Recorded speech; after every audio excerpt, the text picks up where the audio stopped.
2024 সালের নভেম্বরে প্রেসিডেন্ট নির্বাচনের সময় রিপাবলিকান দলের প্রার্থী ও সাবেক মার্কিন প্রেসিডেন্ট ডোনাল্ড ট্রাম্প ঘোষণা করেছিলেন ক্ষমতায় গেলে যুক্তরাষ্ট্রকে অবৈধ অভিবাসী মুক্ত করবেন।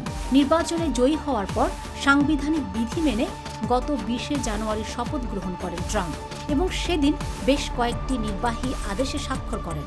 সেসবের মধ্যে আগ্রাসনের বিরুদ্ধে মার্কিন জনগণকে সুরক্ষা প্রদান নামের একটি আদেশও ছিল।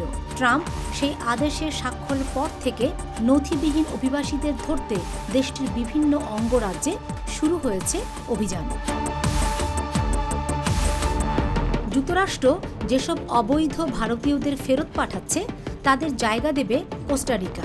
জার্মান সংবাদ মাধ্যম ডয়েচে ভেলের প্রতিবেদনে বলা হয়েছে, মধ্যপ্রাচ্য এবং ভারতের অন্তত 200 অভিবাসী কোস্টারিকায় যাচ্ছেন।